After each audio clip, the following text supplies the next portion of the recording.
எல்லோருக்கும் வணக்கம். எல்லோரும் எப்படி இருக்கீங்க? நாங்கள் ரொம்ப நல்லா இருக்கிறோம். இன்றைக்கி பார்த்திங்கன்னா புதன்கிழமை என்னோடய ஃபுல் டே ரொட்டீன் ஒர்க்கை தான் பார்க்க போகிறோம். வாங்க வீடியோக்குள்ளே போகலாம். காலையில் எந்திரிச்சதே ரொம்ப லேட்டு தான். அம்மா காலையில் அரிசி ஊற வச்சுருந்தாங்க. அதை கழுவி குக்கரில் சேர்த்து வச்சுக்கிட்டேன். சாப்பாடு விசில் வரட்டும் அப்படின்னு சொல்லிட்டு காலையில் என்ன செய்யலாம் குழம்பு அப்படின்னு சொல்லி யோசிச்சுட்டே இருந்துட்டு கீரை வாங்கினது ஞாபகம் வந்துச்சு. வெந்தயக்கீரை வாங்கினது. அதை பறித்து பொரியல் பண்ணி ரசம் வச்சிடலாம் அப்படின்னு சொல்லிட்டு வெந்தயக்கீரை வெளியே எடுத்து வச்சுருந்தேன். அம்மா பறித்து கொடுத்துருந்தாங்க. நானும் பறிக்கிறதுக்காக சுடுதண்ணி கெட்டலில் வச்சுட்டு பறிக்கிறதுக்கு போயிட்டேன். என் பையன் பார்த்திங்க அப்படின்னா என்னை எடுக்க சொல்லி ரகலை பண்ணிக்கிட்டே இருந்தான். நான் எடுக்கவே இல்லை. அவனே மண்டி போட்டுட்டு வந்துட்டான். அவனும் கீரை பறிக்கிறேன் அப்படின்னு சொல்லிட்டு விளையாண்டுருந்தான். கடைசியில் கீரை பறிச்சுட்டு கீரையை அலாசி தனியாக எடுத்து வச்சுட்டேன். தண்ணி வடியட்டும் அப்படின்னு சொல்லிட்டு கீரை பொரியல் அப்படிங்கிறனால சீக்கிரமாக பண்ணிடலாம். ரசமும் 5 மினிட்ஸில் வச்சிடலாம். சீக்கிரமாகவே அன்றைக்கி குக்கிங் ஒர்க்கை கம்ப்ளீட் பண்ணிட்டேன். நான் பார்த்திங்கன்னா இந்த பக்கம் குக்கிங் பண்ணிகிட்ருக்கும் போதே அம்மா என் பையனுக்கு சோறு ஊட்டிகிட்டு இருந்தாங்க. அவன் சாப்பிட மாட்டேன்னு ஒரே ரகலை பண்ணிக்கிட்டே இருந்தான். எங்கள் அம்மானால சாப்பிட முடியல, நீயே சாப்பாடு ஊட்டிக்க அப்படின்னு சொல்லிட்டு விட்டுட்டு போயிட்டாங்க. அப்புறம் அவனுக்கு சாப்பாடு ஊட்டிட்டு தான் நான் ரசம் வச்சேன். ஒரு 10 மணி ஆயிடுச்சு எல்லா வேலையுமே முடிக்கிறதுக்கு.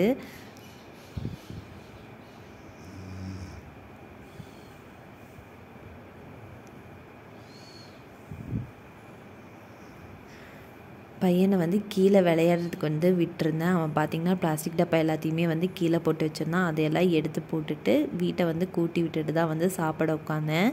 சாப்பிட்டதுக்கப்புறம் வெளியே விளையாண்டுருந்தான். கொஞ்சம் நேரம் விளையாண்டுருந்தான். பக்கத்து வீட்டு பாட்டி வந்திருந்தாங்க. அப்போ விளையாண்டுருந்தான். நான் துணி எல்லாமே மடித்து வச்சுட்டேன்.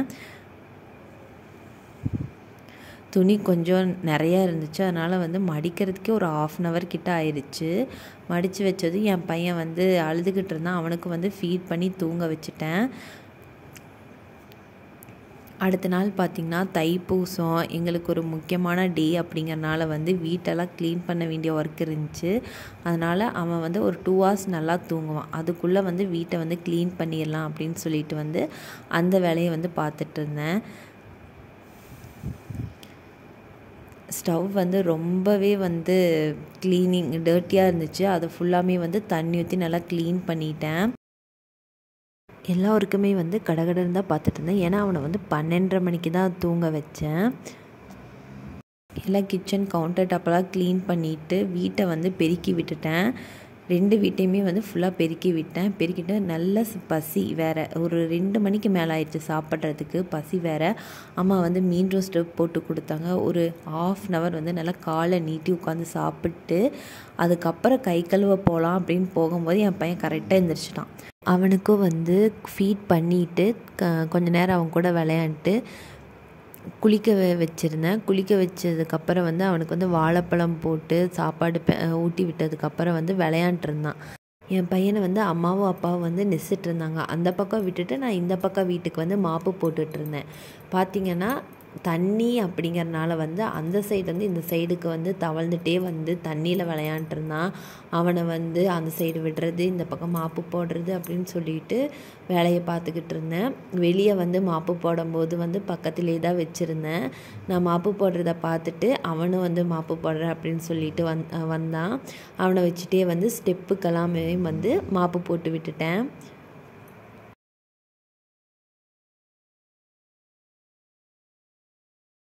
மாப்பு போட்டுட்டு வீட்டு வேலையெல்லாம் முடிக்கிறதுக்கே ஒரு 5 மணிக்கு மேலே ஆயிடுச்சு.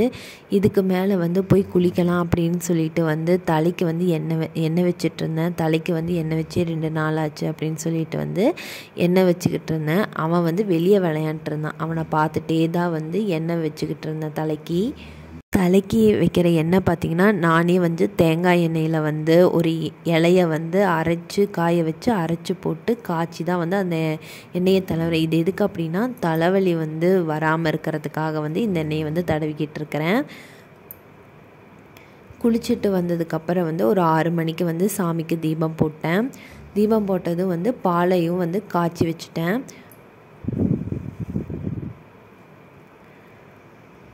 கொஞ்சம் லைட்டாக பசிக்குது அப்படின்னு சொல்லிட்டு என்ன செஞ்சு சாப்பிட்லான்னு வந்து சமையல் கட்டை வந்து தொலாவி பார்த்தல 2 ப்ரெட்டு மட்டும் இருந்துச்சு. அதுக்கு மேலே வந்து நெய்யை வந்து ஸ்ப்ரெட் பண்ணி ப்ரெட்டை வந்து டோஸ்ட் பண்ணிட்டேன்.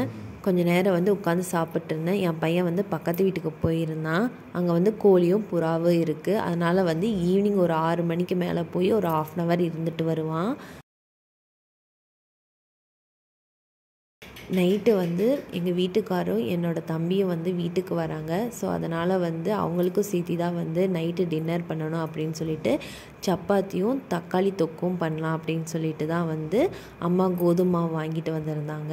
நான் வந்து சப்பாத்திக்கு மாவு பிசைஞ்சு வச்சுட்டேன். சப்பாத்தி மாவுலேயே வந்து கொஞ்சம் ஓமமும் சேர்த்தேன், ஃப்ளேவர் நல்லாயிருக்கும் அப்படின்னு சொல்லிட்டு. மாவு பிசைஞ்சு வச்சதும் அம்மா வந்து டீ வச்சு கொடுத்தாங்க, பிளாக் டீ. குடித்ததுக்கப்புறம் வந்து வெங்காயம் தக்காளி எல்லாமே வந்து அரிஞ்சுக்கிட்டேன். ஒரு 7:30 மணிக்கே வந்து தக்காளி தொக்கு பண்ணுறதுக்கு ஸ்டார்ட் பண்ணிட்டேன். கொஞ்சம் காரசாரமாக இருக்கட்டும் அப்படின்னு சொல்லிட்டு காரம் கொஞ்சம் தூக்கலாக போட்டு தான் பண்ணியிருந்தேன். அன்றைக்கி வந்து நம்ம வீட்டில் வந்து அதிகம் பேர் அப்படிங்கிறனால ஒரு 6 பேர் அப்படிங்கிறனால கொஞ்சம் அதிகமாகவே தான் வந்து தக்காளி தொக்கு பண்ணியிருந்தேன். தக்காளி வணங்குற கேப்பில் வந்து கோதுமை மாவையும் வந்து உருட்டி வச்சுக்கிட்டேன். தக்காளி தொக்கு ரெடியானதும் கடைசியாக வந்து கொத்தமல்லி இலை போட்டு நல்லா கிளறி எடுத்து வச்சுக்கிட்டேன். நான் பார்த்திங்க அப்படின்னா சப்பாத்திக்கு வந்து மாவு வந்து உருட்டி கொடுத்தேன். அம்மா வந்து சப்பாத்தி வந்து தோசைக்கல்லில் போட்டு எடுத்தாங்க. எனக்கு வந்து ரொம்ப நேரம் வந்து நின்றுக்கிட்டே பண்ணிகிட்டு இருந்ததுனால வந்து அம்மா வந்து சப்பாத்தி போடுறேன் அப்படின்னு சொன்னாங்க. சப்பாத்தி போட்டதும் நானும் அப்பாவும் வந்து ஃபர்ஸ்ட் உட்காந்து சாப்பிட்டோம். அன்றைக்கி சப்பாத்தி சாஃப்டாக இருக்கும் அப்படின்னு நம்பி தான் சாப்பிட்டேன். அன்றைக்கும் பார்த்திங்க அப்படின்னா ரொட்டி மாதிரி தான் இருந்துச்சு. அவ்வளோதாங்க, இந்த விளாக் இதோட முடியுது. இந்த விளாக் உங்களுக்கு பிடிச்சிருக்கோன்னு நான் நம்புகிறேன். இந்த மாதிரி இன்ட்ரெஸ்டிங்கான விளாக் பார்க்கணும் அப்படின்னா என்னோடய சேனலை மறக்காமல் சப்ஸ்கிரைப் பண்ணிக்கோங்க. தேங்க்யூ.